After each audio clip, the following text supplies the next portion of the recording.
got Paramount Plus. You got Paramount Plus coming out. You got Disney Plus. You got Yeah. Disney. You That's all right. got I got um. it. That should, yeah, that should be adding too much up. That's what I'm saying. It's like it's I just don't know. I don't. That's why I kind of invested into this because I was like, damn, like I like a little bit of everything, but I Yeah. can't eat $150. I mean, it's different when you can split it, but for me, it's Yeah. like I'm eating $100 in fucking streaming services. Like, Cable. We don't split everything, but I think that's my expense basically. I think she might pay for. I think she pays for Disney and Netflix, and then pretty much everything else is me. because I like them all. It's like I just don't like everything Yeah, in there. yeah. I mean Yeah, everything. Yeah, yeah. Especially if you like want to watch everything, but like shit, my free time now is since being a dad is evaporated. So I when I do get free time, I try to game. yeah. Especially since now like games are actually coming out, like Halo's coming out at the end of this year, and I'm gonna be twisted.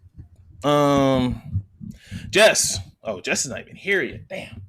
Um, but yeah, like since Halo's coming out, and then there's a whole bunch of other games now that I have. What's the shit called? Game Pass. I just download old shit that I used to play and shit. Yeah, that's what I've been doing. Yeah. But then, like I said, since I've gotten older, and even if I wasn't a dad, all these games that like have open world shit like just seems daunting. Mm-hmm. Like I just be like, yo, like I don't have the time or the whatever you want to call it to sit and play a game that has hours and hours and hours and hours and hours and hours and hours of content. Like I want to replay I want to replay all the old Zelda games. But I just don't see that.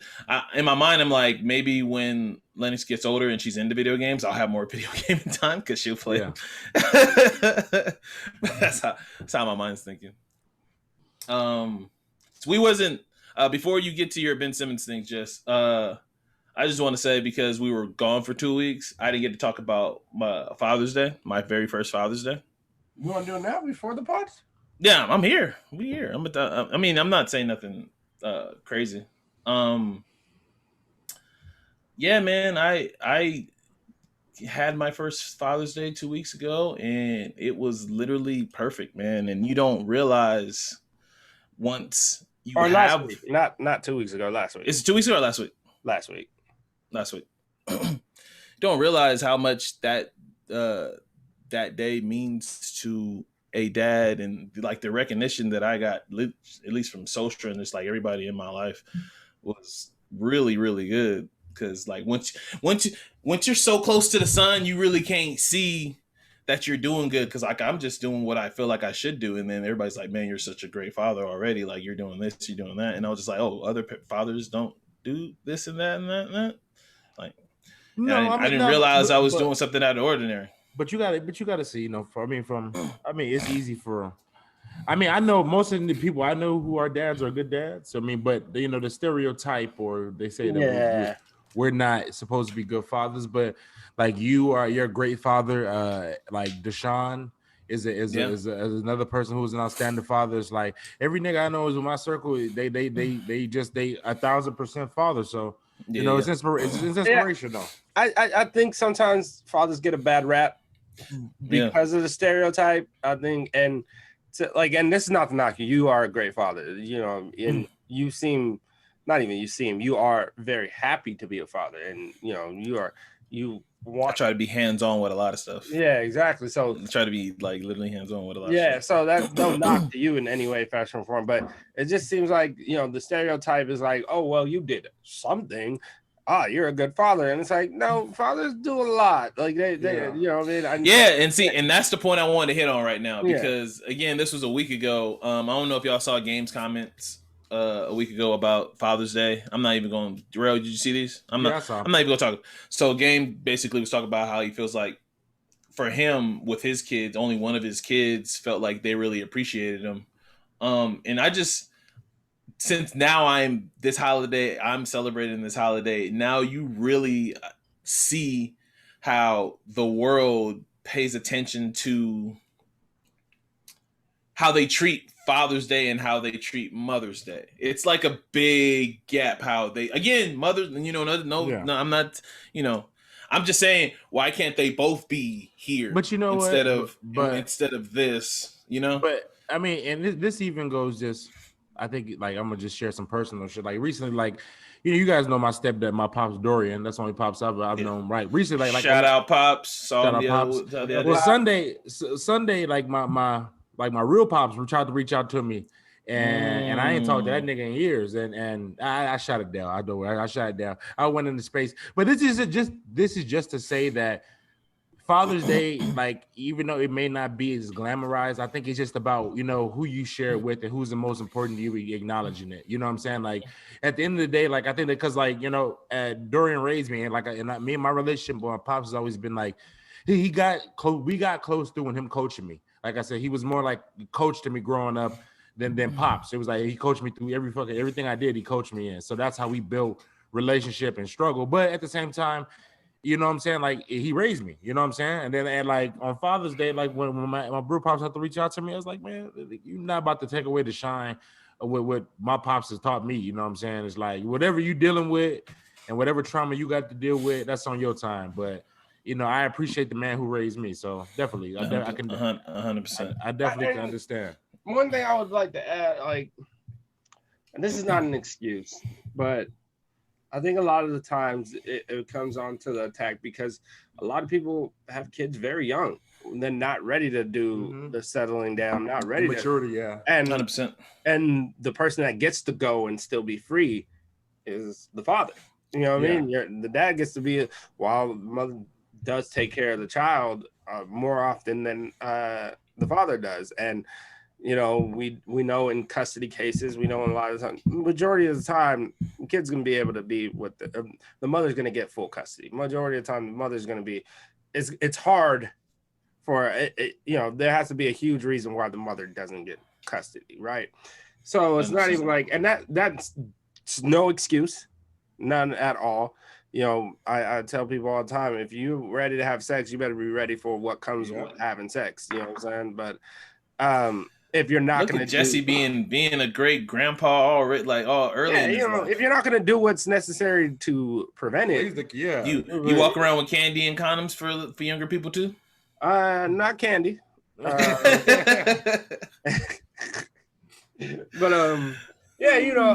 all that being said, I think that's the father's allowed to do stuff where the mother is the one that sticks around with the child more often, and that's one of the reasons why they do get more love. And even in marriages, when the parents are together, the father's more likely out while the mother's taking care of the children. So, like I said, I get it. I just, now that I'm in it, I just feel like I don't know what to do, but I feel like we should celebrate fathers more. All right. Yeah, of course. Jess, it is time. All right. I was telling this dude and Chris yesterday, and we'll talk about Trey Young a little later, but Trey Young is the process killer. So you have had your issues and you've wanted to rant about Ben Simmons, so the floor is yours. Talk about Ben. Get your shit off. All right, man. So for I would even say going back to last year, but I don't really, they had an incompetent coach. They were winning in spite of their coach. But I always just had this thought, like, something ain't right about Ben Simmons just not shooting the ball. Like, and to me, this year, you can look at all the advanced numbers. Everybody was saying that, but it was very telling that he wanted Defensive Player of the Year so badly. It was very telling. And to the point where he didn't even want to do anything on offense. And I think now that once the pressure got harder and more intense and everything, he had a mental breakdown when it came to offense. Well, there's plenty of people. I think number one person's fault is his. You never change your game, or you don't sit there and just remove a part of your game. you're a four-star tooled player, and you're missing a four tooled player, and you're missing the most important tool, and that's shooting. Like, no matter what, it's one of the most important tools. You're a number 1 overall pick. You came into the league, you missed your first season, obviously because of that injury, and they sat you because of the bullshit process. But then when you actually started playing, you came in scoring. You came in making the game look easy. And everybody said that, maybe more often players should sit a season, especially if they're as young as he came in. That was the talk, that maybe players should sit and watch the game.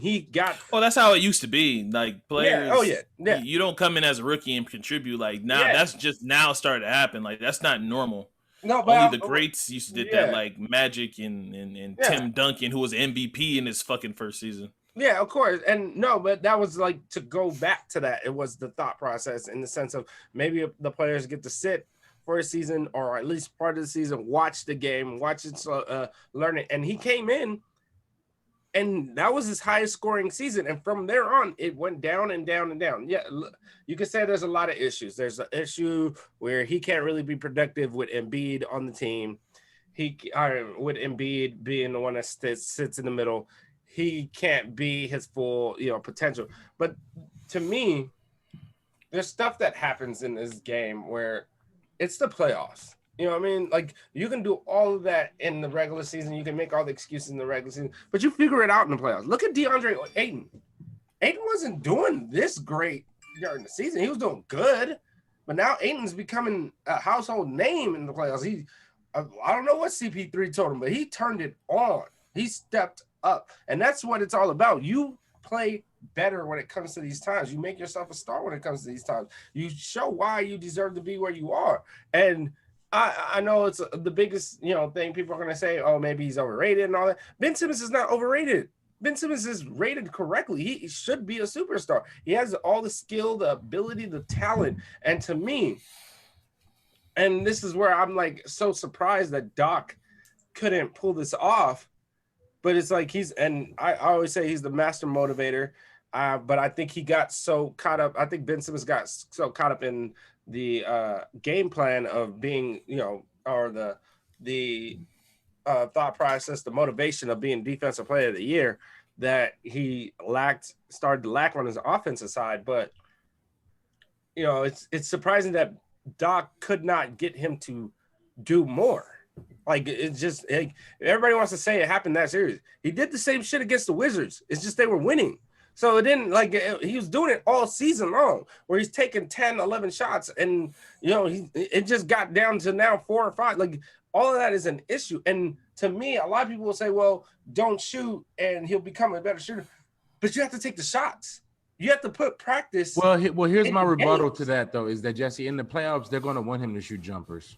Even if he develops a half decent jump shot, they're still going to want him to shoot jumpers. Well, like, it's not going to help. No, it's not gonna.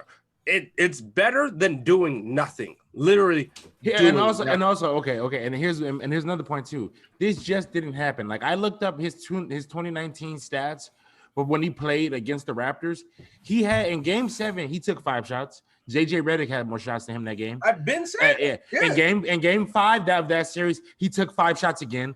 It's just, honestly, I think it's between mental and the stage, because he just shrinks. Like, and then I went back and he just looks like, I think it's also more hype than, from the whole reports that Stephen A. Like, I hate hindsight reports, like this whole, I'm hearing he's babied and that nobody can tell him anything. Like, I think that was reported like pretty much when he was drafted. That's what I'm saying. Like, everybody said it was an issue with him because, like, first off, most of the time, like, I think this whole camp, they didn't use the word baby, then they said sheltered, which means baby. We know he was sheltered. He didn't have to play college basketball. We know how babied he was. Like, we know all that. He played college basketball. He played college, yeah. He played like 5 games, y'all. Remember? He played the whole season. No. He played the. He didn't make the playoffs. Tournament. He didn't make the tournament. He didn't make the playoffs. But LSU up their salary cap that season. Everybody was talking about his. He's stupid. Everybody was talking about his his effort. Like that was the biggest thing. There was like it was talking about his motor and obviously the fact that he's not a jump shooter. I don't know how he went to LSU, but it was just I don't know. My thing is this: you can't sit there and practice shots all day, and we know he takes 3-point shots. You know he does all that, and not do it in the game. You have to. I think he shoots with the wrong hand. You have to do it in the game. How can you get better? How do you? He shoots with the wrong hand. That's the point right there. Basically, just the fact that he doesn't want to shoot, like he just doesn't. How do you get better? Like the video, I mean, everybody saw the viral video. Everybody saw the game. The fact that, obviously, the fact that he didn't lay it up or dunk it was probably the most egregious point of that video. But the point, the most just as shocking to me was the fact that he dumped it off to Thibault and then threw his hands up like he threw his hands up like, yo. That was the part that got me, where it's like you had a wide open bucket, he threw it to Thibault, and we had to around him, and 10 times harder. He had a 10 times harder shot. And I was just like, yeah, I would say that was the part more egregious. I would say this. I think at this point, this is the mirror that he has to look at now. Yeah, because like this is probably first of all, he got away with that shit in 2019, and nobody, like I said, I was looking those stats up earlier. He got away with that bullshit in 2019 because Jimmy Butler was there and Tobias was there, and Jimmy had a good series, and Kawhi just hit the shot at the end. But overall, was that the year Jimmy was there?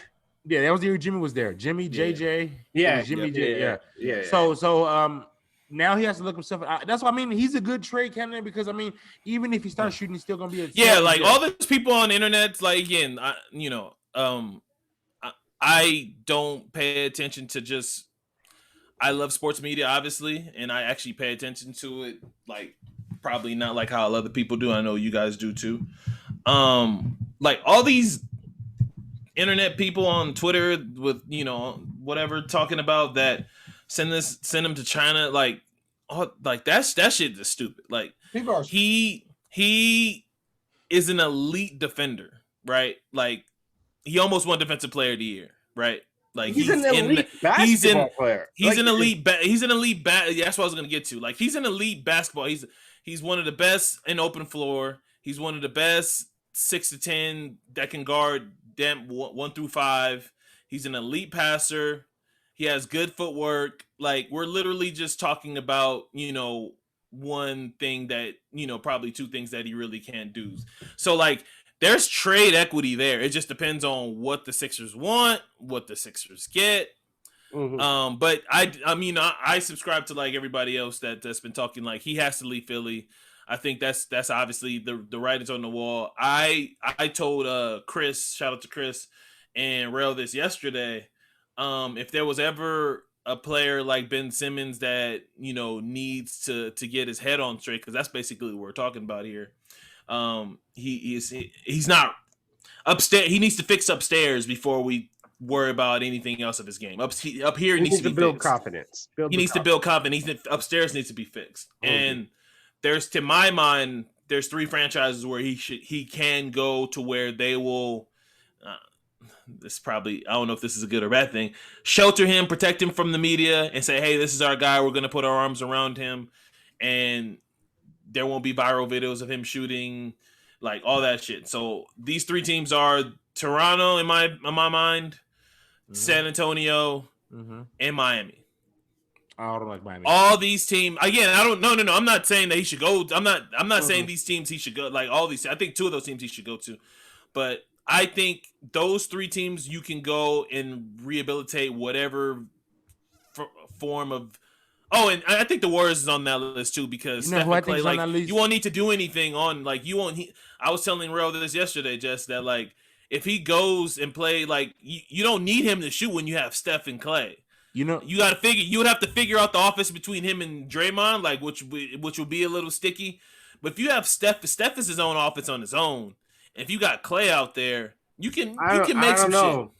You can make some shit. You know, I think he still had to shoot ththrees. No. I mean, well, yeah. You know Dre on the shot basically said, "I don't need to shoot because you got to shoot the ball." No, 100%. But the spotlight. I think the spotlight will be taken off of him if he's under. If you lower, I mean, his expectations are already low. I think now he's properly rated. Like we know, if he's your second cog, and you're probably not a championship team. I think if he goes to the Warriors, go ahead. I'm sorry. Oh, my bad. I didn't mean to cut you off.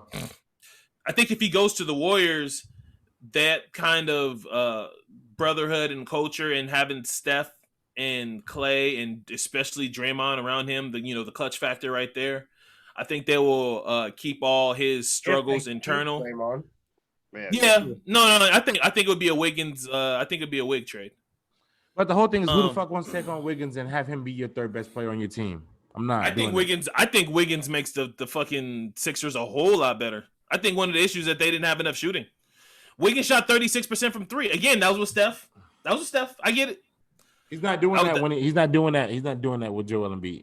Okay, I think a better trade for a situation for Ben Simmons. And he played really good D. Wig had a really good year this year. I don't think people really saw it like that. But Wig had a really good year. I think Ben Simmons should go to Cleveland. I think another clutch client over there, Darius Garland's over there. Yep. I think that they're going to draft Jalen. I think Jalen Green is going to be the best player in this draft, and he's going to be it's Jalen Green Mobley. It's a Jalen Green Mobley draft. Cunningham's not going to be that good, but I think Jalen Green's going to be in 5 years. Jalen Green will be the best player out of this draft. Let him drop that in here and just Jalen Green is special. Jalen Green, I'm telling you. So, and they're in a position to draft him now. You go to Cleveland, you give up Sexton. Philly gets Sexton.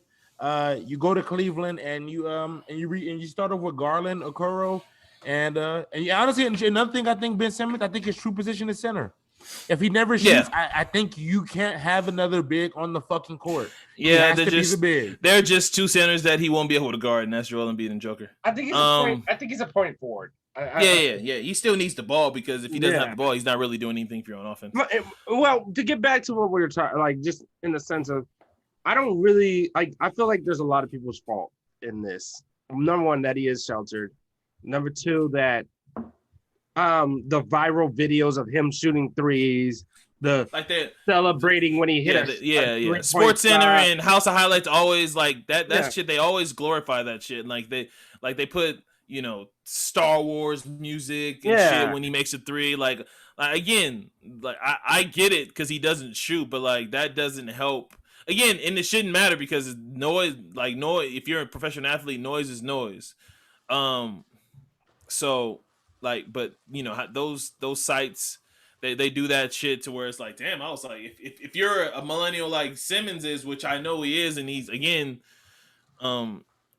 definitely one of the ones he's on his phone all the time. He's on social all the time.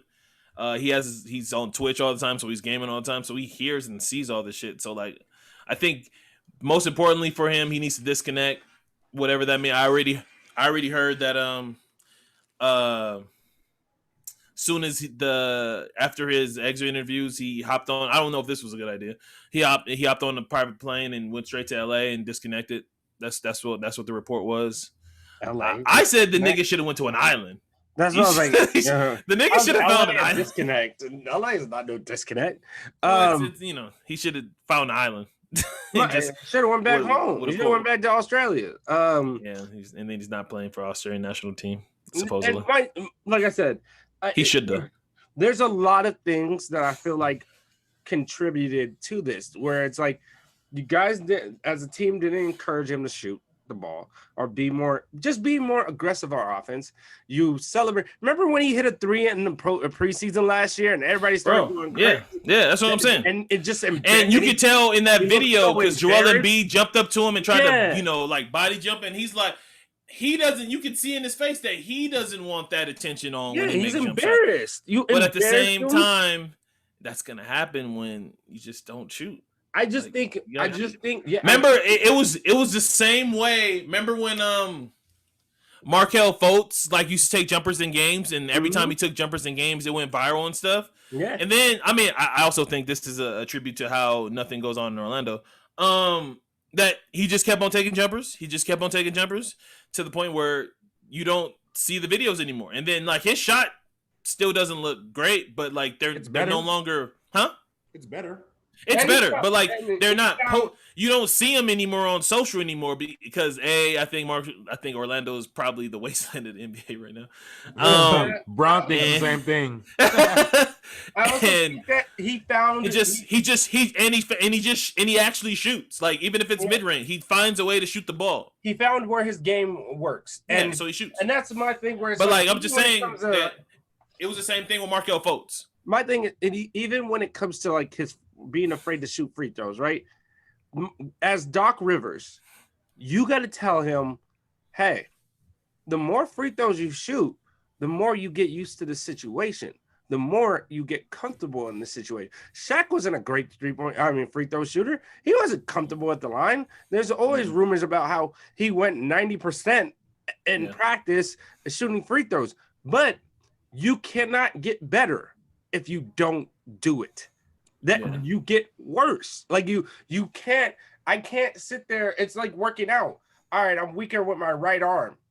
I'm not going to lift as much weight with my right arm as I do my left arm. My right arm is going to still be weak. You know what I'm saying? That part of your game is going to be weak regardless. You have to put it into practice. You have to exercise it. You have to exercise that muscle of shooting and being confident shooting. And my thing is, it's not even just shooting. You didn't do any of your strengths on the basketball court, which is they gave you a lane and you didn't even just the jump, the floater, the jumper, all that stuff you are capable of doing. And being as tall as you are, you didn't do any of that stuff. And to me, that falls on a Doc. That falls on your training staff. That falls on everybody to not even tell them, what do you do well? Go do that on the court. And he didn't even try to do that. So yeah, Rel's right. In the biggest situation, he shrinks. That is a whole different conversation. But the fact that he didn't do it all season, where he didn't shoot, where he hasn't done it for a couple of years now, and everybody's just like, well, he'll eventually become a shooter. You could say Jason Kidd was a bad three-point shooter, and then he became a good one. Jason Kidd still shot threes. Draymond Green, not a good three-point shooter or a shooter. He still shoots the ball and had a great game 7 against the Cavs, that one they lost. Had a great game 16. in 2016. Had a great game shooting. But how do you get that? You shoot the ball where your confidence is weak and everything. You have to just be confident in your game and be confident. You're in the NBA. You're in the NBA. 100%. And we can move on because we got to kind of get started with the pod. But I get your motion. I'm gonna just say this. You know, I'm now. We talked about. I think we talk about mental health on this pod a lot, and we'll get to one of our topics. I just hope that this man gets right upstairs and he comes back a better basketball player. All right. Welcome to episode 80 of Those Millennials Podcast. Today I am your host, K the Classic. I'm here with my nearest and dearest, my boys in real life. Jesse's here. Jesse got that off his chest. Thank you, Jesse. Yes, sir. Rail's here. Vegas Rail's here. What's going on, Rail? What do you do? How y'all feeling? What's the vibes? We've been gone for 2 weeks. How y'all feeling? How's y'all spirit? How was y'all work week? How's everything going on? Everything. Got an update from work. Oh, at the job? Yeah. Let me start with this though. The devil's a motherfucker. You know what I'm saying?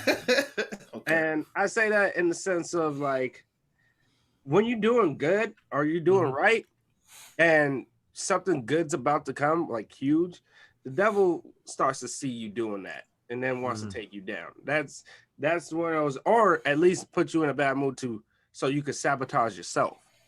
And you know, not to get in much detail, but all month in the last 3 weeks, each one of my brothers been in car accidents. That's wild, each one of them, and wrecked their cars. Not like terribly, but all of them are, you know, fixable. But it's like the car don't matter. But you know, so 3 brothers, 3 different vehicles, 3 different accidents. Yes, that's wild. Yes, that's some wild and shit. I don't want to, you know, that's some Final Destination shit. Yeah, you know, and thank God I'm not driving. Thank God, thank God I ain't got a car right now. I'm glad everybody's good because I already asked you. I'm glad everybody's good, and you know, whatever. But that's somebody upstairs looking out for y'all. Some and that's what I'm saying. Like, we doing great, and we God fearing family, and you know, the devil's trying to bring us down, but luckily we mentally strong. We got each other to support each other. We got friends, we got family to support each other. So even if we wasn't mentally strong, we got people that will wrap their arms around us and take care of us and help us out when we need that. I got y'all for sure, and you know, that's what I'm able to say is. But the devil's a motherfucker, and he's trying to bring us down. But I'm just here to say, and I'm trying to say it out loud so he can hear it. You ain't gonna bring us down, and that goes for anybody that's around me. That's y'all. Amen. That's my brothers. Amen. That's my extended family, everybody. So facts. You ain't gonna do what you can do. It's one of those things where you can't get down or depressed or feeling like everything's going against you. Yep. But just know that if you are going through that and whatever you're going through, be open with yourself, be open with it to people, so you can find those arms that are ready to wrap around you and take care of you and help you. And I'm thankful to God that we have each other, and I'm thankful to God that my brothers are good. Like they all walked away, none of them had to go to the hospital, none of that, and I thank God for all of that. So cars get repaired, it's life that doesn't, if something majorly goes wrong. Fuck, I'm sweating. It is hot in my room. Man, I feel like the devil burning me up right now. Hold on. Work update. Work update. Yeah. So gives all the updates. Everybody told my manager what happened. So manager talked to me, let her know what's up, and then the higher ups came and talked to me. And I was like, and I'll let them know what's up.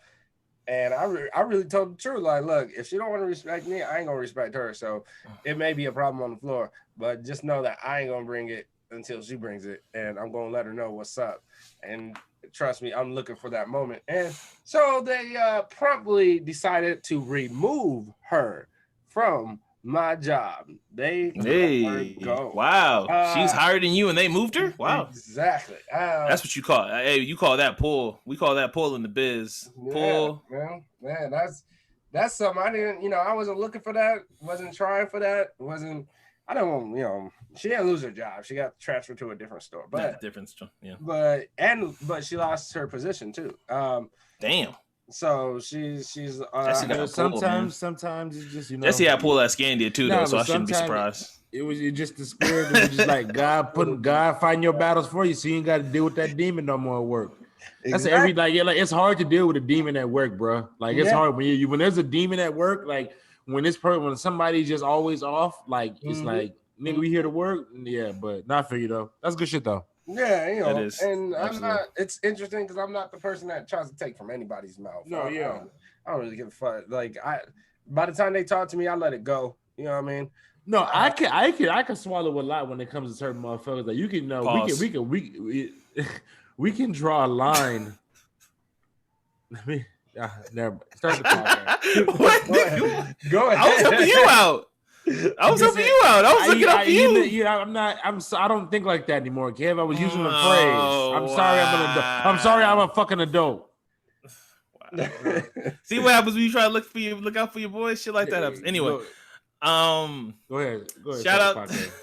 Shout out to our first time and last time listeners. We appreciate you guys. We definitely have seen the numbers going back to where we kind of want to see them to go. We have some big things in store for future episodes, especially our 100th episode. There's some things that are further down the pipeline that we're trying to get to. We're actually producing shit. We're actually producing shit. Yeah, like trying to, maybe there may be an interview, quote unquote, happening soon. Crossover episode.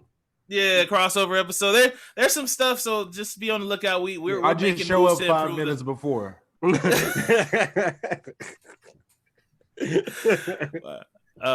actually trying to do some shit here. So real quick, I want to get to some quick anniversaries, and I want to make this a a new theme for every episode that we do.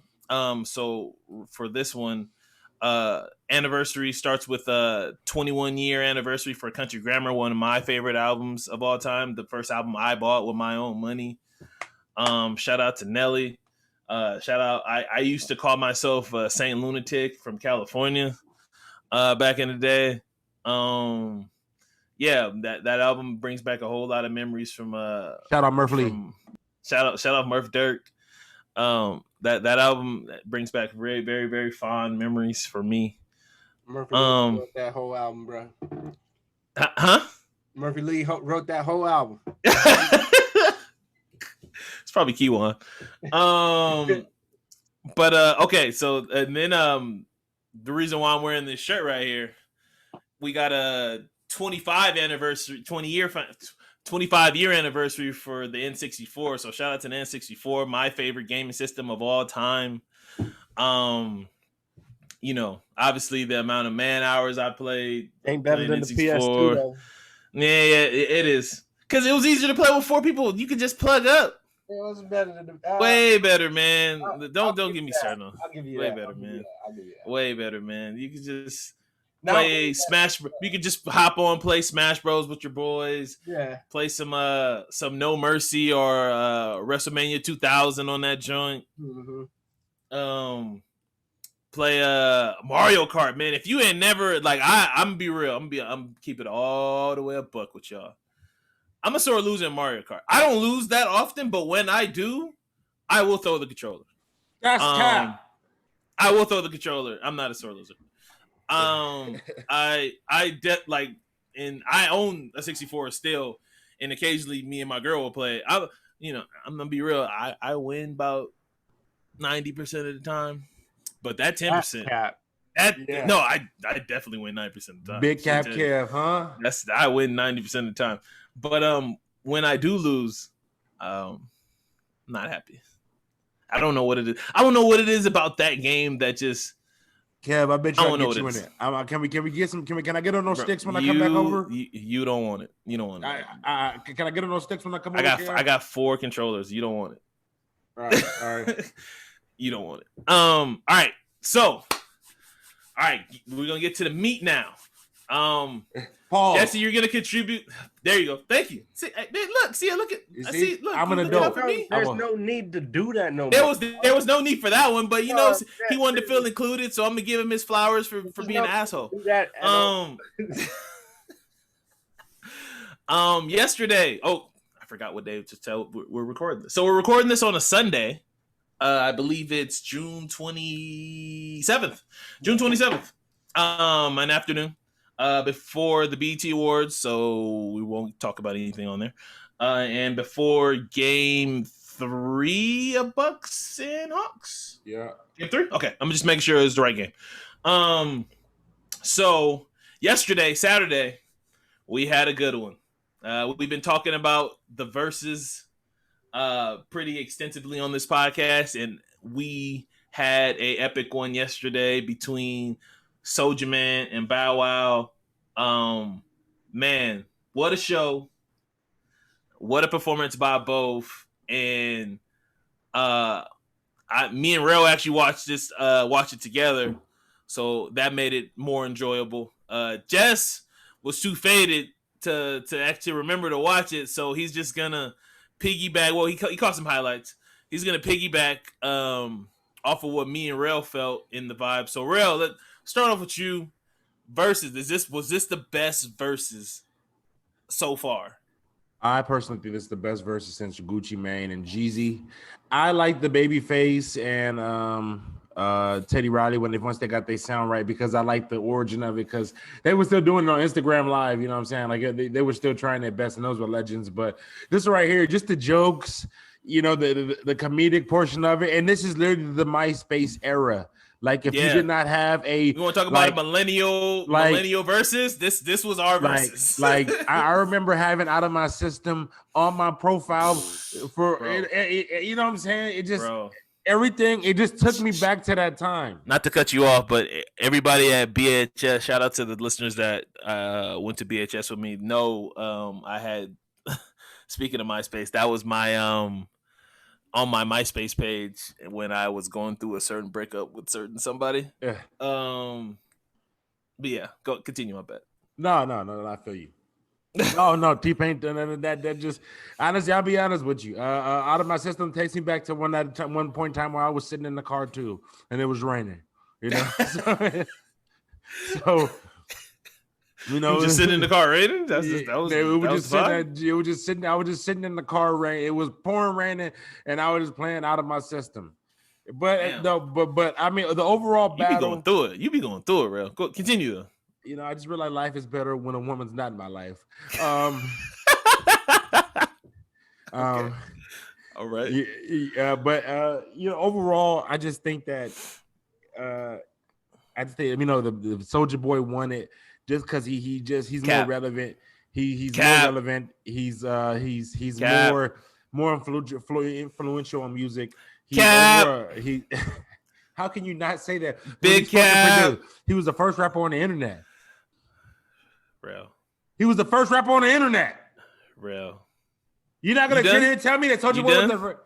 First off, Soulja Boy won this battle. You done Soulja because everything that Bow Wow played was from fucking 20 years ago. Soulja Boy plays shit from 20 years ago and today. He played some shit that he dropped that Nicki verse and that shit was smoking. When I finally heard it, that Nicki verse was smoking. I said Soulja Boy got a Nicki verse. He was the first rapper. He was the first rapper to ever be on the internet, and nobody ever gave him Nicki credit for it. I've been holding back. So again, I will agree with Abrel that to me, being a millennial, I think this was the best overall versus as far as theatrics, as far as them both being in person, as far as them both being on stage together, as far as both of them having stage presence, as far as the music goes. I told Rail while we were watching it, Soulja surprised me, but he also cheated. Whoa. He also cheated. How he cheated? He played the same song 3 times, Jess. That shit was so smoking, he had to keep playing it. He played Make It Clap 3 times. He played it once. It was probably his first song, if I remember off my. Don't wait, yeah. I got the track list. Thank you, Jess. Appreciate that. And then he played the Nicki remix and the French remix. Yes. No, that ain't the same song. That's not the same song. The same song. That's not the same song. He played Make It Clap. And I'll be honest with you, Kev. Yeah. You're the only person I know who has an issue with somebody playing the song and Make It Clap 3 times. That shit is smoking. I'm sure it's gonna be an issue. I'm sure it's gonna be an issue for everybody. I've seen comments. People had issues with it. That shit is a hot song. No. I will say he started with She Make It Clap. She Make It Clap, and then Bow Wow played a remix. I'm gonna be real. I'm gonna keep it all the way a buck. Completely forgot about him on Jumpin'. Completely forgot about it. Didn't even know it was exist. So all right, so we were counting. I know. On there? Yes, I didn't even know that. To me, I didn't know what. Anyway, so when we were watching it, Rel and I were doing scores, right? And again, I don't lie, Rel. What did I have it after 5 songs? I was like, oh, it's 5-0 Soulja. And I was rooting for Bow Wow. I was like, it's 5-0 Soulja. Yep, you did. It's Bow Wow here bullshit. But at the same time, I was telling Rel, I was like, Soulja ain't got many big ones left. I was like, oh, Soulja, because he started off with She Make It Clap, Turn My Swag On, Kiss Me Through the Phone, Pretty Boy Swag. Again, 4 of his biggest records. Like his biggest joints. Like he came out smoking, was trying to let niggas know, like, yo, like, I'm Soulja. Like, these are the ones. He came out with the ones, right? And okay, so just for so the audience knows. So again, this says Draco. Soulja started off with it was She Make It Clap versus Jumpin' remix, which I already had. I gave that to Soulja. Turn My Swag On versus Run It remix with Chris Brown. Again, Run It remix, cool song. Whatever. Oh wait, hold on. You saying Soulja came out with some haymakers? Soulja came out with Haymakers. And then, but he came out with his biggest tracks, and then again, I told Real it started to get light. It started getting light on Soulja. The pocket started getting low. He came out with his Haymakers. And then Soulja did "Kiss Me Through the Phone" versus "Bounce with Me." Again, "Bounce with Me" biggest Bow Wow's first debut record. Me personally, I like "Kiss Me Through the Phone" better. Maybe because I had it as a ringtone. I gave that one to Soulja. So for me, it was off rip, it was 3-0. And then I told anybody that I had a conversation with about this versus. You know that song is illegal. He did have a flirt. He definitely did have a flirt. Again, I love I'm a flirt. But I told whoever I spoke to about this versus, I said whenever Soulja got a couple songs where he plays it, I don't care what Bow Wow plays, it's a point for Soulja. Mm-hmm. Pretty Boy Swag, I don't care what Bow Wow played. To me, it was a point. It's just like it's a point. Whatever you can play. Did he play "Turn My Swag On"? Oh, yep, that was the second. Yeah, he did. It's an automatic. You gotta hold on. So like he came out with the Haymakers. DRACO, you gotta hold that. Yeah, I'm trying to tell. He came out with his heat ones, and then he commenced to play "She Make It Clap" remix with Nicki Minaj for the second time. I think it was unreleased. I don't know. I'm not be real. I didn't even know that this one existed. And then Bow Wow played "Shorty Like Mine." I did not yet penalize him for doing that. I gave that to Soulja. That's where I started the 5-0. And then right after "She Make It Clap" the second time, he played "She Make It Clap" again with the French Montana thing where French actually came out, rapped his verse. Equally as hot. Whatever. But Bow Wow did "That's My Name," and again, I don't even like that trap like that, so whatever. But then so I might have had a 6-0 Soulja off rip. Yeah. Because then he played "Y'all Trick Y'all," which again, that's like an anthem. When people talk to you, just "Y'all Trick Y'all." Can't nobody say they didn't do that in school. That song was terrible. Can't nobody say they didn't do that in school. They did. If you did not do that in high school or middle school, whatever, you're a liar. If you wasn't saying "Y'all Trick Y'all," I don't believe you. It's a terrible song. It's not a great song. Oh, you want to get the terrible song? We're gonna get the terrible songs by Soulja. And Ro, that's why Ro started laughing because he know. All right, then Soulja played "Babes" again. Cool song, but I thought this is where it kind of opened up for Bow Wow because Bow Wow played "Girlfriend" with Amorion. Amorion didn't come out yet. Gave that point to Bow Wow. Mr. Unbothered. And then Soulja came out and played "Gucci Bandana" again. Cool song. 5. Bow Wow played "Take You Home." I gave that the dub. Then I don't know how to score this round, to be honest with you, because this is another one in the tuck. I felt like he played Donk. He played Donk plus the Donk remix with Nicki Minaj. He kind of went twice. And Soulja played "Pop Lock and Drop It" remix, which again I might be biased. Pop Lock and Drop It remix is probably one of my favorite beats of all time. And then, like I said, it got real life with Soulja. He played a Nicki Minaj song that he produced. I'm gonna be real, I ain't never heard of it. It was called "Yes Bitch." Then Bow Wow played "Basketball." Soulja played "All the Way Turned Up" with Roscoe Dash. Again, forgot about this song. Great song. Bow Wow played "Where the Party At" with Jagged Edge. That's Soulja. Soulja win that one. Soulja might win that one. First off, don't just skip over the influence of fucking Roscoe Dash. No, nigga. Shout out to Roscoe Dash. Don't you ever. Roscoe Dash was that dude for like 2 summers. He was that dude for like 2 summers. Don't you ever disrespect the good goddamn name of Roscoe Dash. Wow, what was that, Jess? 2 seconds. He was the man for like, all right, one good summer. One really good summer. Nah, he had 2 summers. Cause what's the one with him and Wale? No. Girl, the way you move it, drop me in a trance. Yeah. DJ, turn me up, lady. This your jam. He had like 2 summers. Girl, that's my shit. Yeah. He had like 2 summers. He had like songs. Jessie, man. All right. So and then we took away points. I'm not gonna lie to you. Just by Soulja playing LOL smiley face, the nigga lost points. Rel agreed to this. Rel agreed to this stipulation. The nigga played LOL smiley face, thought it was hot. Thought it was the one. Rel, am I lying? He played LOL smiley face and thought it was the one. Listen, man. Everybody makes mistakes, all right? He played LOL smiley face thinking it was the one. Listen, this is the part of the match. And he let it run. And he let it run, too. Like, he let the whole song run. He didn't just do his verse. And the song is let terrible. Trey's verse go. He let Gucci's verse go, and then his verse came on. Like, I was like, yo, like, you really think this is the one? That is by far his problem. So even back up once he played LOL smiley face. Okay. Yo, like no, he lost 2 points off of that. I don't like nobody can tell me any different. That's when Bow Wow tied it. That's when Bow Wow basically tied it, and then it just from there.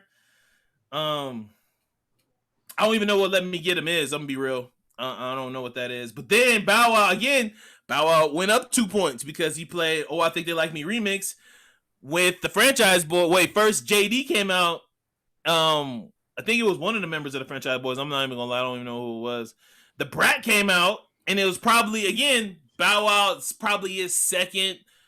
You know, some people might feel like it's his first verse of all time, and like his part of his mainstream music. His Fresh As I Miss thing. He murdered the fucking stage. They did their thing on that one. And then. Oh, did I just skip? Oh, I skipped Out of My System. What? He played Out of My System. So Bow Wow's already up 2. And then again, it was a slaughter from that. Again, Drake, haha. DRACO played We Made It, which we all love that song for other reasons. You know what I'm saying? When we came out to Vegas to that song, that song was cool. But niggas were saying like they never heard that track. I heard that track. No way you can't say you didn't hear that track. And Soulja was cracking on Bow Wow too for that part because he was like, Bow Wow, how you been in the game 20 years? You ain't got no song with Drake. I got a song with Drake. You ain't got no song with Drake. And then Bow Wow did Side to Side, brought out what's his name from 3 6 Mafia? I forget his name off the top of my head. It wasn't Juicy, wasn't there? No, Project Pat. Project Pat came out. And then this was around the same time. Soulja had One in the Tuck, and he brought out Bow Wow's supposedly arch rival Romeo, when Romeo decided to give us a little mini verses inside of the verses where he came out. I thought he was just gonna do Shine Like Me, you know, Bow Wow, his diss to Bow Wow. He came out and, you know, did like a couple bars to like his, you know, his 4 or 5 tracks, whatever you think, you know, Rome got. I'm surprised he didn't do ICDC College. He got 3.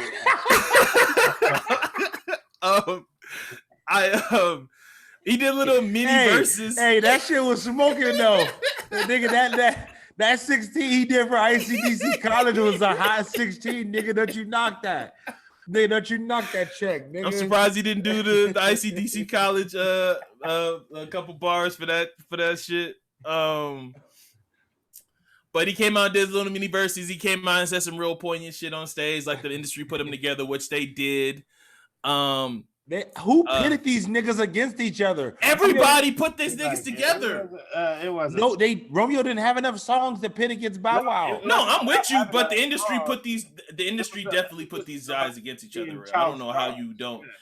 Both child stars. The same way I see what you're saying, like how the media portrayed them, like but they were always cool, and it was to me, it was never. I always think that shit is stupid. Like, why is it a versus when it comes to music? You know what I'm saying? Well, yeah, just like the same way that the hip hop industry, like there can't be just one female rapper on top of the mountain. Like you got to put them against each other. Like it's just like you always had to put. It was all, you know, back in the day when we were coming up, it was always Lil' Kim versus Foxy. Yeah, like they should always. It can't be multiple people on top of the mountain. And that's stupid. It's so stupid. Yeah. So it was a real cool moment right there. I know y'all got to kick it. That He called himself Kobe. I was just about to get to that point. He called himself Kobe, which is a goddamn. He called Bow Wow Jordan. He called himself Kobe, and he called Soulja LeBron. Oh God! I didn't even hear that part. You know, take that with what you want to say. You don't know damn Kobe. You had 5 songs. Kobe got 5 NBA championship rings. That's why 5 songs for 5 rings. 5 songs. Now it makes even more sense. Come on, Jess. No, name 5 songs. Name 5 Romeo songs. I can't off the top of my head, man, but you know, there is not off my top. There's definitely 5. He might. I'm gonna be real. With features, he might have 10, 11. Oh. He might have 10 or 11. Name a feature. I don't know off the top of my head, man. Exactly. I don't know off the top of my head. All right, I'm getting back to it.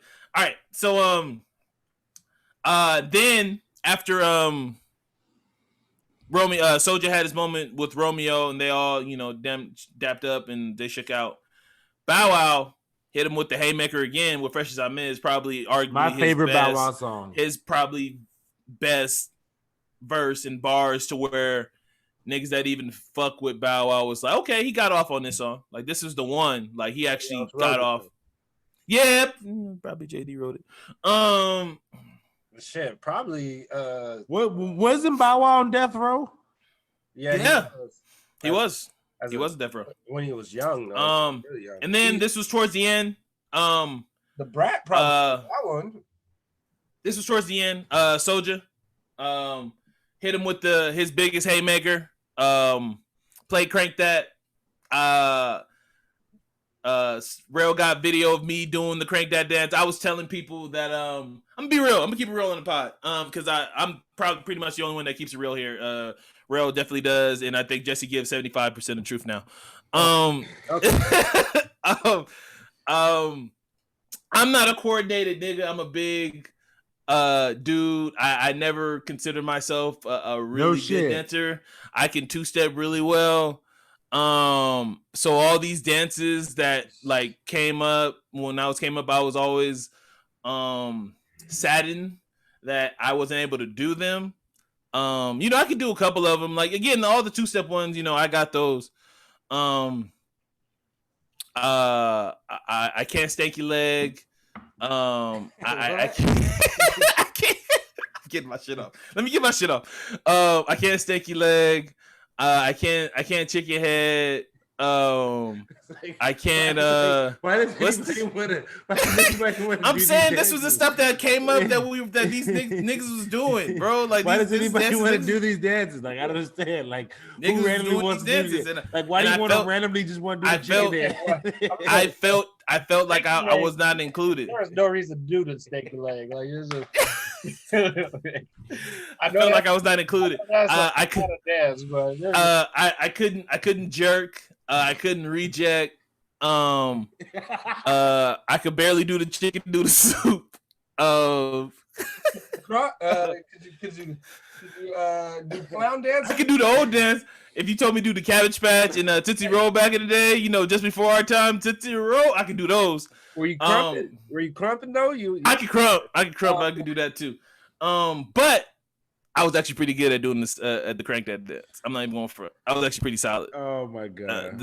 So when this song came out, I felt included that I was able to get I'm these not off. I can't do any of that shit. I ain't got that. Yeah, that's what I'm saying. Like, I'm keeping it real, keeping it buck. As the residual chocolate step on the podcast. No, okay. I will say that Kev has absolutely no rhythm. So that is a fact. So yeah. I didn't go that far. I got rhythm. I just can't dance. No, he has no rhythm. I'm not even gonna lie to you. This is coming from the chocolate stepper, y'all. Hey. All right. So chocolate stepper said it. You want to see the problem with Rail is he chocolate steps to anything. You play Moneybag Yo. He want to step in the name of love to it. Like, you can't fucking step in the name of love to Moneybag Yo. Anyway. Wait. So like I said. That's what R. Kelly's nickname is too, isn't it? No, You always trying to slide Kells in here. You trying to slide? It's real. You always trying to slide. Real. You can do a dance of a man that's canceled. How do you feel about that? Anyway, moving on. Yeah, so I'm just saying, like, that was the dance I felt comfortable doing. I actually practiced it. I was actually pretty good at it. So when this song came on, you know, I did my thing and I felt included. So this song will always have a special place for me.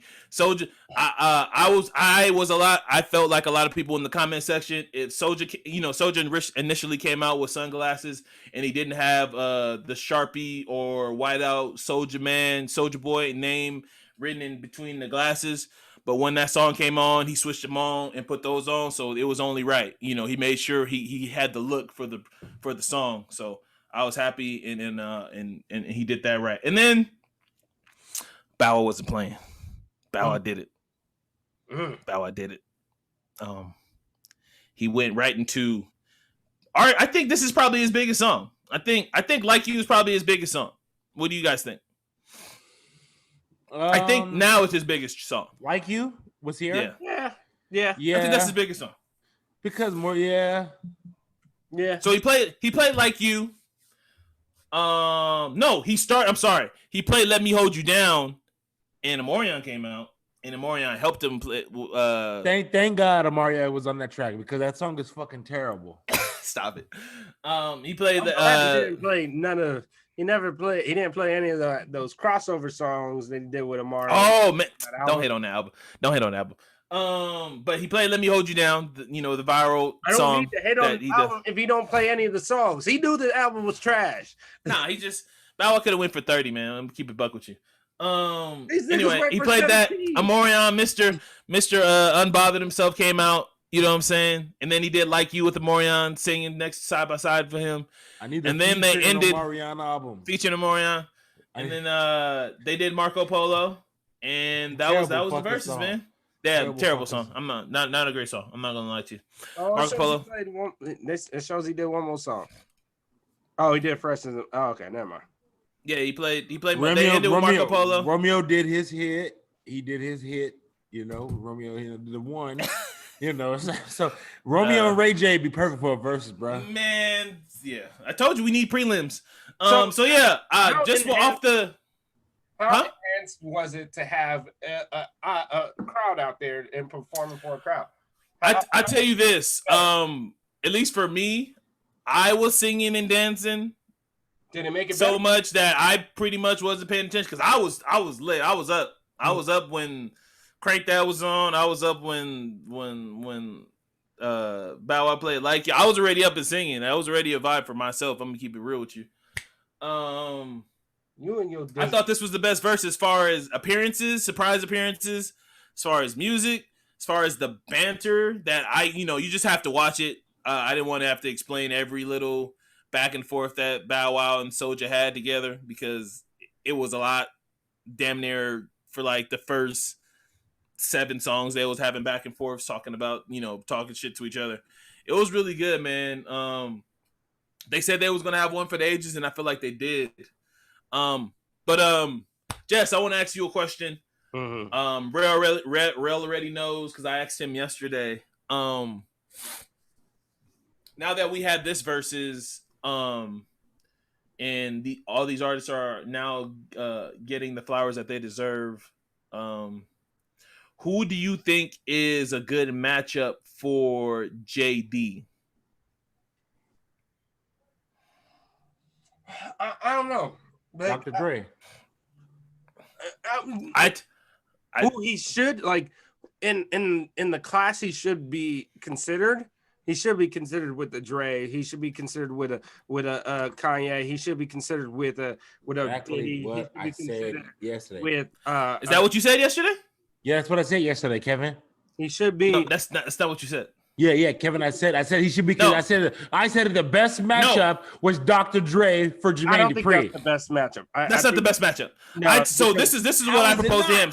I think he forgets shit. So what I was supposing to him, Rail was saying, because we landed on Dr. Dre, but I told him I think Jermaine Dupri is a notch right under him. He'll be punching up to going against Dre. in my opinion, he'd be punching up, right? So I told him, I said, yeah, Dre has to go against a Puff. And he acted like I spit in his face when I said Dre and Puff aren't on the same level. No, they're not. You didn't. They're not on the same level. Oh, they're not on the same level. No, they're not on the he same doesn't level. believe Puff and Dre are on the same level. I mean, Dre created a sound. Puff played on one. What the fuck are you talking about? I told him this, Jess. I said, we're West Coast biased. There's 3 niggas on the East Coast that are arguing the same thing, that they feel like Puff is not in the. They feel like Puff got lucky with Biggie. Puff he ruined Mary J. Blige. He ruined the They feel like Puff is not the same class as Dr. Dre. He didn't ruin them. They had good songs. Yeah, like, he did it in the family. The Locks killed that album. Yeah. He did fine. He just didn't know how to promote it. But that was a compilation that we never got no fire ass Locks album, Jess. When the Locks was on there. That's different. He didn't know how to promote that. It wasn't, it wasn't about him not making good songs. I'm saying as far as influence, Dr. Dre created a sound. Puffy played on one. I know.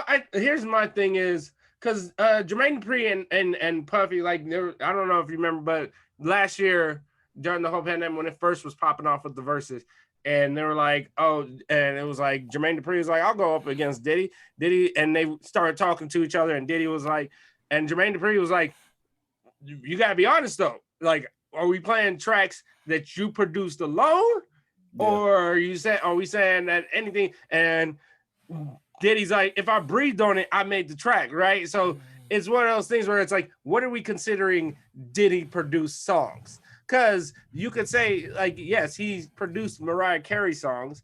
Yeah. He has hits there. That's where I'm like, I feel like Jermaine Dupri's and Diddy is more of a better one because they have that R&B side versus Jermaine Dupri versus Dre, where Dre has that hardcore hitting hip hop. So it's like versus like Jermaine Dupri has it, but it's different. And he will be punching up in the sense of he won't get that same respect. That's why he's considered below. That's why I mean I didn't think of it that way. You're right. I think that makes sense too. I just think Dre and Puff have got their fingerprints on damn near 40 years of music in hip hop, 30 years in hip hop. Jermaine Dupri does too. Jermaine Dupri does too. Jermaine Dupri does too. I just feel like I just feel like Puff and Dre are on the same plateau where I feel like Jermaine is just a step under them. Like, he's obviously in the same category. All 3 are legends. All 3 are, whatever. They're top tier.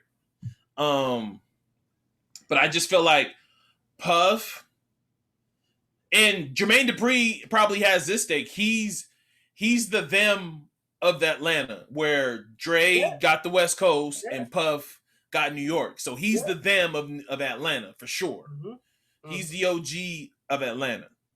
And I just think a better matchup for me would most likely be Dre, Puff. And again, Rel's not here. He dropped out. He felt like he felt like Puff, he made it seem like to me where he didn't have Puff in the same discussion, where I feel like that's not true. Yeah, I think it always comes down to the one thing where it's like, what is considered a Puff produced song? You know what I'm saying? And obviously he was, not to knock him, he's an excellent producer, but he has somebody else would make the beat. He comes in after it. He does the masters, does all that stuff. So it's also like, what do we really consider like Puff songs or Puff produced songs? So, but that being said, it doesn't mean he doesn't have, he's not an excellent producer. Doesn't mean, like you said, he has 40 years of production under his belt. I think just what hurts Jermaine Dupri is just more persona versus actual like music. I think people would knock like he had Crisscross. Is that, I forgot what the kid's name, but everybody consider that kid music, like Jump Around, all that stuff. But it's like he produced dope shit on there. You know what I'm saying? So it's like He has a lot of great production. He has a lot of shit. My point is, I want the fact, again, like you said, he has a lot of shit. And if I'm forgetting tracks that Soulja Boy have done and last verses that Trina was a part of, I know there's dozens and dozens of songs, Jermaine Dupri songs, that I probably forgot. And I want a player. I want a Did Eve win that one? She blew her out the water, right? Yeah, it was not even a contest. Trina fought back though. I mean, it was a nice win. It was by decision. I want Jermaine Dupri to get his flowers. He deserves his. I just want him to go against the right opponent. I think Missy would be a good one. Him and Missy. Missy would be great. I think Pharrell would be great because Pharrell has a lot. Pharrell would be good. There's like Jermaine Dupri. He has it, man, and I think again his catalog speaks for itself. Yeah, I think it would have to be somebody. It has to either go one or two ways. Somebody on his level, or somebody that is under him, so he can get his flowers. Get his flowers, absolutely. And it would be like a. I feel like Puff is shit. Verzuz already sponsored by Ciroc. Yeah, Puff would be getting Puff has his fingerprints. Yeah. Still, I feel like Jermaine Dupri is again, I don't follow him, so I don't know how out there. I would say Timberland too. If Timberland already did it with Swiss, he already did it with Swiss. Timberland would have been a good one as well. I just feel like JD needs his flowers.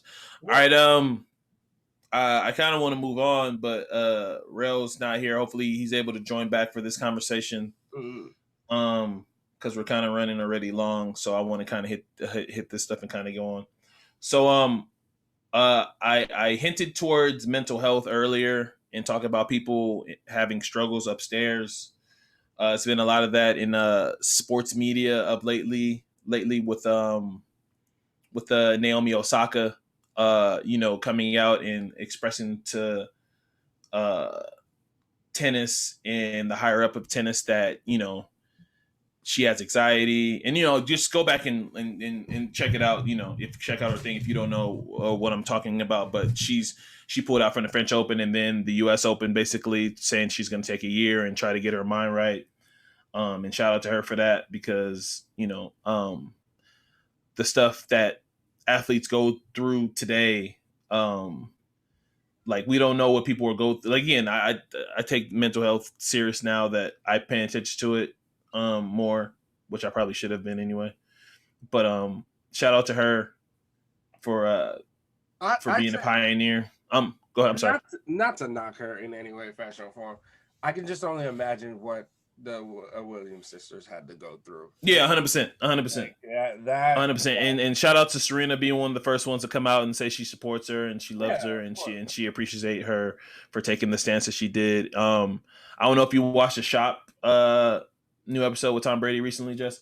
They had a whole like segment of towards the end of this about talking about this, and it meant a lot that a player of Tom Brady's caliber said on the show that he himself, he gets tired of the media. It's just he doesn't want to. Sometimes after a win, he doesn't want to talk to the media, but he's obligated. He's a cog in the wheel and whatever. So it was really cool to hear Draymond and Tom talk about this. Especially Kid Cudi there, because Kid Cudi was like one of the first artists to talk about mental health on tracks and stuff. I think, and got killed for it. Yeah, I don't even listen to Cudi like that, but like I listened to early Cudi. Yeah, and I remember he used to get talked about all the time on the internet about like talking about mental health and struggles and shit. I think one of the things that needs to go forward, because I think I do think that they need to make changes with media and question asking. I don't think it should go away. I think people believe it should go away, but no, I don't think that, because they need to tweak it. I don't know what the tweak is. I'm not somebody much smarter than me can figure that out, but they need to tweak it. They do. Tweak. They need to tweak. I'm also not a fan of players having complete control of their own narrative. Like, I understand that. I agree. There has to be a balance. Yeah, there has to be a balance about you. And I think, which is not a problem. Of course, put out what's positive about you, but you're controlling the narrative at the end of the day. So you're controlling what you can put out there, and if something goes on with you, and or there's deeper and there deserves more conversation about it, I think that's where the media steps in, and gives an unbiased opinion and written article and educated article. So I do. It just needs to be a tweak. I think it's not even about winning or losing. I think a lot of people, it's just there's really, really bad questions. There's like really bad questions. Like, and Dre said it's like a lot of times you don't really want to hear my answer. Like you just want a reaction. You want the reaction. Like you want use it as bait and make it a headline. I'm gonna use an example, and this kind of hurts being a LeBron supporter. Like the J.R. Smith moment in 2018 finals where he forgot the time and the points of the game. He didn't know what the score was. Mm-hmm. If I myself I would have took the fine, right? I think I would have dodged reporters that day. Mm-hmm. Where in my mind, like, I'm saying that now because I didn't have to be him, but he sat there and he answered the questions. And I always was like, man, JR, like, really, he did that. And he said it himself. He was like, I'm the only person on this team that could probably take these questions because, I'm going to get ridiculed everywhere. Mm-hmm. And he did. But I always admired him for that because I know me, and I know I probably would have lashed out and probably said a whole bunch of other shit. And probably threw one of my teammates on the bus because nobody talks about George Hill missing free throws in that game, Jesse. Nobody talks about George Hill missing 2 free throws. There's nobody but JR. Nobody talks about George Hill. At all. That's true. I probably would have threw George Hill on the bus if I'm gonna keep it a buck and be like, yeah, man, I would have did the Joel Embiid. Yeah, I thought the part of the game was when we didn't have we had a layup opportunity and we missed 2 free throws. That would have been me. I thought the part of the game is when Ben Simmons. If you nigga just say his name, just add him. Anyway, okay, so Reese. So speaking about mental health, I want to kind of make this brief. We don't have to go long on this because I know you really recently just checked this out.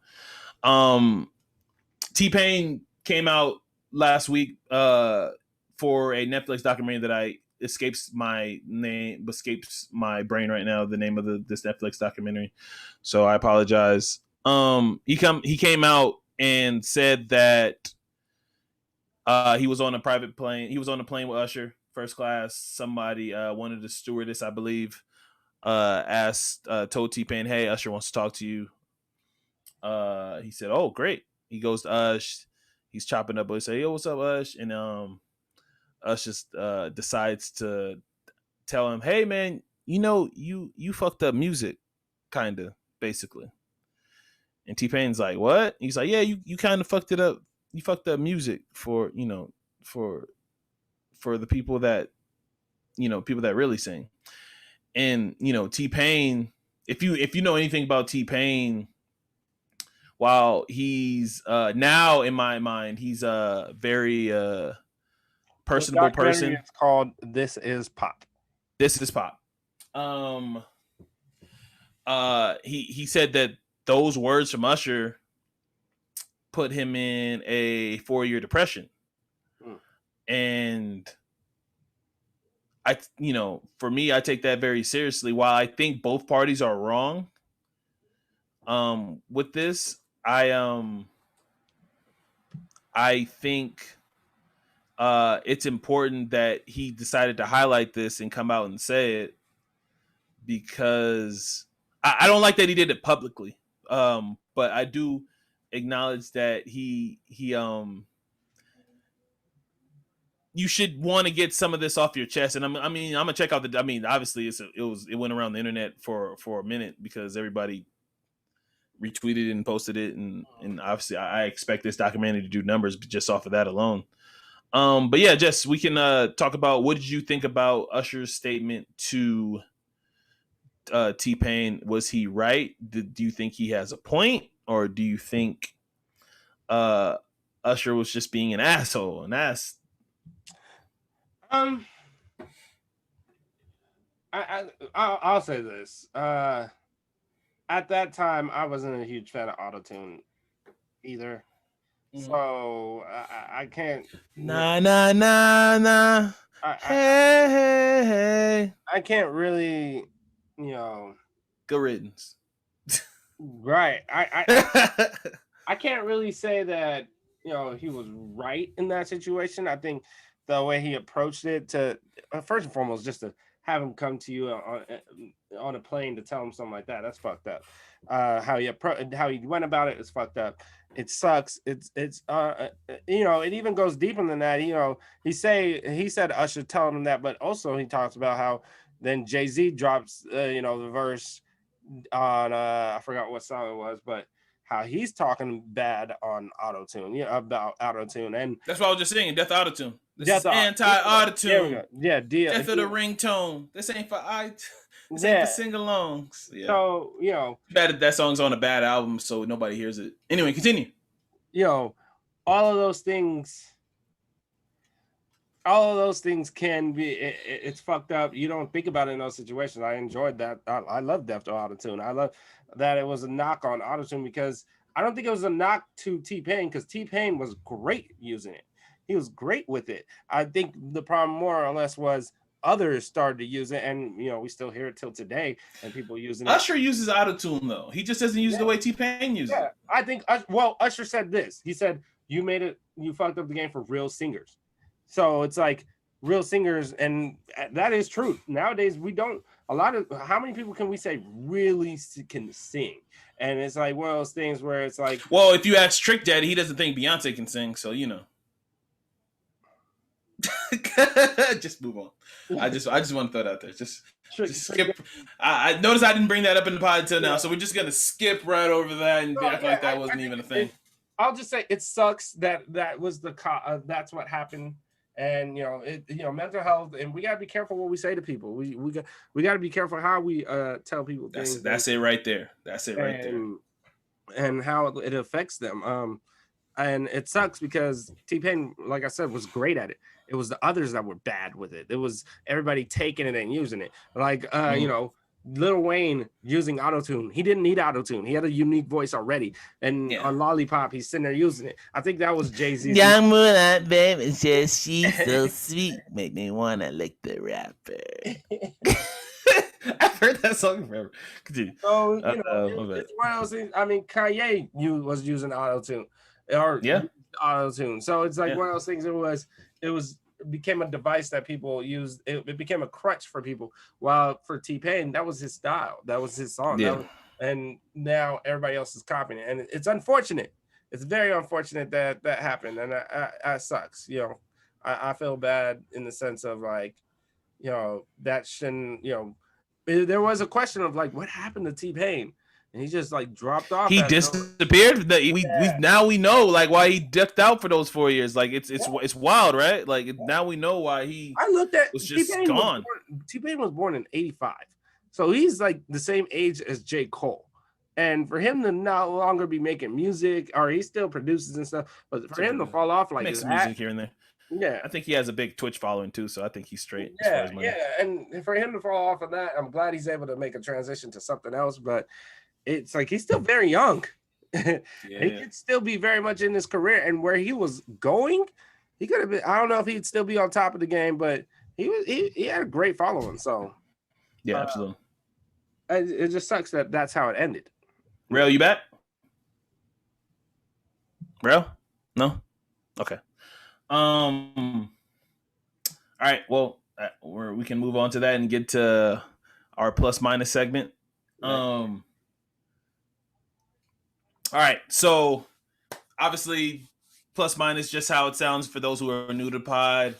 Plus means yes, you agree, you're with it. Minus means no, you're wrong, you don't agree with it.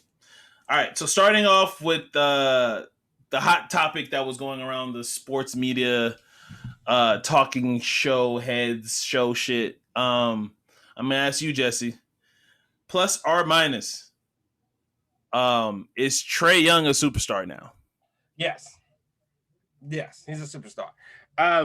It's not even just about his basketball. It's his persona. It's his demeanor. It's what he's doing on the court. He has became a household name. He is making himself a household name. So he is a superstar. I don't know as much of his sellability and everything, but he is going to be the person he's put Atlanta. He's given them more TNT games. I like to call them those, but the national games, absolutely, national games. But he has done that, and I would put him on the level of, I think this is a great comparison, and he started to get the bad guy comparison or the villain, and I'd put him on the level of what Reggie Miller was. Yeah, like I think he's there. So, and Reggie Miller was a superstar. So, and playing for a small market team, and I think that's where he's at, and he's a superstar to me. Okay. I'm gonna answer as well. Oh, go ahead. I was gonna say, not everybody's like this huge superstar that does all this. You can be a superstar in just the game, and that's where I feel like he's at. Okay. Good answer. I'm gonna be real. I've been going back and forth, and you kind of convinced me. I now do think he is a superstar, because I've been one of those people that has always made sure, like, how I try to think about the game all the time is like, I always try to have tiers and always keep in my mind who the best 8-10 players are in the game. And even of those best 8, not all of them in my mind are superstar. I honestly think maybe there's maybe like 12 superstars in the NBA, right? And like 12 and 11 are kind of like not really superstar. Rail, you back? Rail, no. Shows them on it. Shows them on. All right, I'm gonna continue. I only think there's like I said, I only think there's like 10 or 12. I think there's only 12 or 11 of them. Rail, you back in here? Oh, he's fixing himself. He's almost back. Okay. So I will say this: what Trey is doing in the game is superstar-esque, and I think if we had to call him a superstar right now, then I think he has played himself into being considered a superstar player. But I do think he's bottom tier of the superstars. All right, so Rel, plus or minus, Trey Young a superstar? On the verge. Next year. Oh, so you don't think he's a superstar yet? No, yeah, you didn't hear Jesse's. You didn't hear Jesse's his explanation, but I think so. Jesse basically said with his play that he's played this in this playoffs, he's earned Atlanta more TNT games, which again would put you in the superstar box already, because when you have more national televised games, it kind of does put you in. I don't think a lot of people know this. I'm sure people know this because I pay attention to the number. Well, one of my podcasts pays attention to the media and game revenues about what consumers are watching for games. Obviously, the Warriors and Lakers games do the best as far as national games. Like those are the games that have the most eyeballs for obvious reasons. Surprising. Really? Like not on the Lakers side, but it's surprising because we are most of our games are later starts. So like but it's the like literally up like at 10 o'clock. The guy Ethan Strauss, he literally breaks it down like if the Lakers are on, like it blows any other number of how many people eyeballs are going to watch the game. It's like not even close. And then if you get like a Warriors Lakers game, like which we did for the playing game, it's like it's it's wild. But right under that is first it's the Portland it's Portland Trailblazers because people like watching Dame. Atlanta. I'm sorry. Go ahead. Also, I mean, I feel like this is his when I say on the verge, I mean like by next year he will be, because people are going to want to expect. This is definitely his coming out party. Is if there was ever a coming out party. Yeah, I mean this is his, Derrick Rose in Boston moment when Derrick Rose was a rookie. He's gone, and this is incredible. And I think, I say he's on the verge. I mean next year, if he does this consistently and win games on prime time, that makes him a superstar. I think there's only 12. And even the 12 are kind of iffy. I think there's like a legit 10 superstars in the game. But I think Trey has probably earned himself into that discussion. All right, so second plus or minus. This one's Laker edition one. Obviously, Rail, you already kind of answered this yesterday, but I'm gonna ask Jesse this question.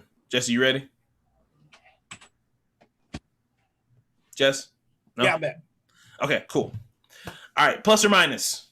Who would you rather? The first player I name is going to be the plus, and the second player I name is going to be the minus. Who would you rather see on the Lakers next season?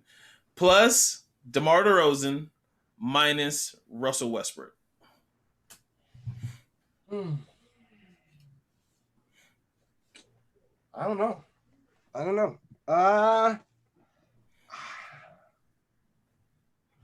I would say Russell Westbrook. Okay. I disagree, but go ahead.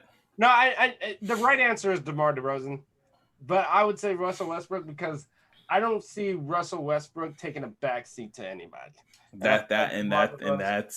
need a third banana. I think that's it. So Rail, I'm gonna ask you anyway, even though I know your answer. Plus or minus DeMar DeRozan on the Lakers, or minus Russell Westbrook on the Lakers? Okay, can I also caveat this as well? Like so. So can I? So this is all like I'm gonna say Russell Westbrook, but with this report that just came out, my shit was restarting, that Dame Lillard isn't happy with the Portland Trailblazers hiring Chauncey Billups, and this is by Shams. This is by Shams. No, Kev. This is by Shams. This is by Shams. All right. You can check it. You can check it. You can fact check me. I'll check it. I don't doubt you. I don't doubt you. Continue though. But with that caveat, come home, Dame. You in the movie already, baby. You in the movie already. You already in the movie. This is what we want. This is what you want. This is what the world needs. Okay. So plus or minus, last one. It just created its own. Would you trade Damian Lillard for Anthony Davis? Yes. I mean, would you trade Anthony Davis for Damian Lillard? Yes. Yes. Right now. I mean, Jess. Yeah. Wow. But we're not gonna have to. We're not gonna have to though. Wow. We're not gonna have to. If he forces away, he's not gonna have to. Jess. Yes. This nigga's having a whole fucking. You would do it too? Yes, I would. Because. Wow. I think in a couple of years, Joel Embiid is coming too, baby. He's coming too. Here it comes. Here comes the Laker bias shit. So Kev, you don't think who's gonna guard? Who's gonna guard on the Lakers? But it doesn't matter. Who's gonna guard us? Yeah. So the Nets and Lakers finals is gonna be 160 to 160. I mean, the hope is we don't have to give up AD, but if we do, I'm sorry, AD, pack your shit, go to Portland. My thing is just they never. Honestly, this is all. I mean, this is just this will never happen. Clutch will never send AD to Portland. My thing is just it's one of those things where I think people want to place AD in that next great center or great big Laker big man, and I don't think he is. I agree with that. I think he 100%. Has all the talent and everything, but he's not on the level. I'm not writing him off yet from one injury. No, I'm not writing him off yet either. I just don't think he's. I just don't think. I gotta see his full potential. I mean, I don't know if it'll work. I want AD to work out with Mike Mencia like LeBron. I want him. I know he got his own personal trainer. I know he works out with. Fire him. I know he works out with Handle Life. Fire him. I don't know if you guys know who Handle Life is on Instagram. Yeah, he works out with Handle Life. I want to know because the nigga gets hair all the goddamn time. And do you see what the Lakers did? They fired their athletic trainer as the problem.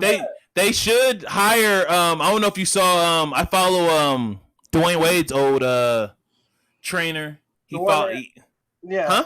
The one that got Dwayne Wade right. The one that got Dwayne Wade right. And Victor Oladipo.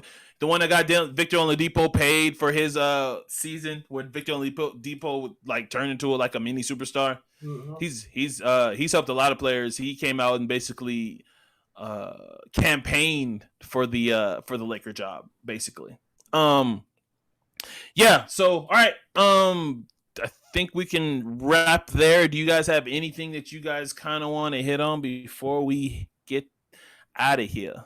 Yeah, I just want to hit on like the Mavs real quick. Oh yeah, hit it. I just think it's kind of been a shit show, and just from the podcast and just my observations and reliable. So like I realize, there's some pretty reliable. So there's pretty reliable writers on Twitter. Bam McMahon did a hell of a job last week, man. Yeah, he came out with so many breaking stories last week. Shout out to him. I mean, they're hiring him, Nico Harrison. Yep. I mean, it kind of pisses me off because this is the shit that we talk about. Like, Nico Harrison is a Nike exec who has zero basketball experience. I mean, he's a Nike exec, but he's never been in the front office. How do you put him as a GM over people who've been grinding, into the and it's just this analytics craze that Mark Cuban is going through, and nobody talks shit about Mark Cuban, how he runs the Dallas Mavericks and how he makes pretty much every basketball decision. He's like Jerry Jones. He makes decision based off who's the closest person to him. The report came from Chris. Not to cut you off, but the report for Damian Lillard came from Chris Haynes, who I trust way more than Shams when it comes to Portland generation, because Damian and Chris Haynes are actually close. Continue. Yeah. But I'm just saying, like, I don't know, like, in this whole, they're giving Luka the world, and I'm not saying, like, whatever he had going with Rick Carlisle. I'm just saying that they kind of need to pump their brakes on everything that they're doing. I mean, I understand that they wanted to change up the front office, but they pity themselves into this role. You know what I'm saying? They signed Porzingis. They gave every move that they did was, nobody expected this Luka timeline. Nobody did. You know what I'm saying? Nobody. Yeah, it's almost Luka's fault in a good way, or wherever how you want to take it. It's like Luka's so ahead of schedule for championship caliber player, MVP caliber player, arguably best player on the planet player, that he sped up the Mavericks timeline, like, to where it's like, nah, Luka's ready to win yesterday. Yeah. Like, y'all need to figure some shit out, because while you guys are trying to do salary gymnastics, that's the word I was looking for. Salary gymnastics.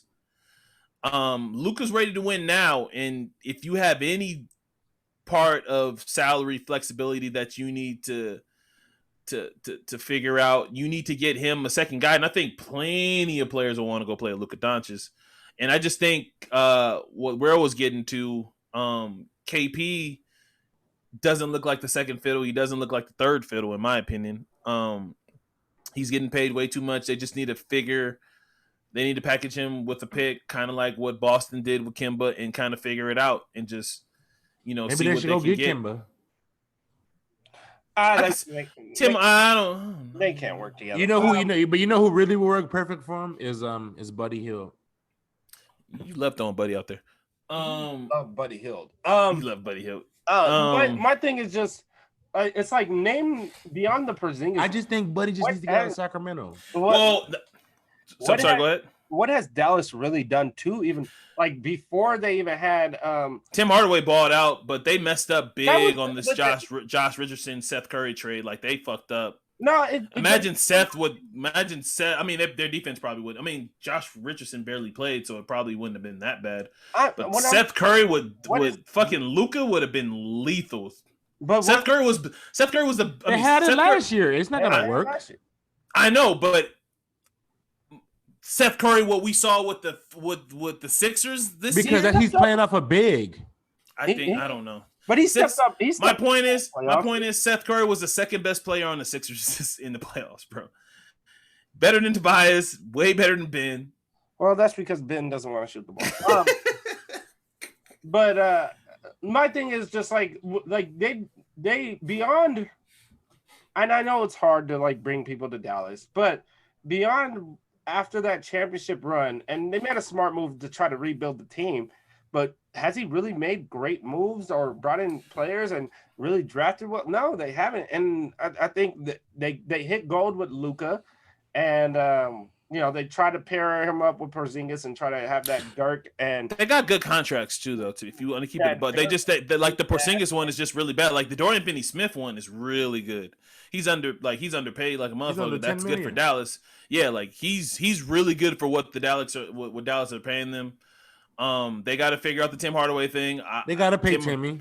Tim's really good, but I don't know if I'm not paying that man. Yeah, I don't know. I'm not paying that man 17. I always say this: if you don't pay him, what are you playing? Who are you playing? I don't know. I just go over them. You risk putting yourself in cap hell. You risk putting yourself in cap hell. Who are you signing and who are you trading for? Because you don't have many picks. I don't know. Saying. You have to re-sign them. The market's dry. Who you gonna sign? Fucking Kelly Oubre? Shout out to Kelly Oubre. Wait, Poppy. DeMar DeRozan? DeMar DeRozan might be something that they can look at. I don't know, but Mike Conley. I do agree. I do think it's a mess in Dallas, and it's been publicized as a mess, and hopefully, let's see what I mean. The time that clock is ticking for Luka, because like he already comes off as one of those young hotshot superstars that you can tell will demand a trade if things are not going right. Because this is 2 playoffs now where he didn't get out of the first round. He again both against the Clippers, but 2 playoff series in a row where he didn't get out of the first round, and he was arguably the best player on the court for both said series. All right. Anything else you guys want to hit on before we throw the deuces up? All right. Thank you guys for listening. This is Those Millennials podcast, and we appreciate all our new listeners, all our old listeners. We'll be back with another pod next week. Thank you for listening, and we're Those Millennials, and we're out.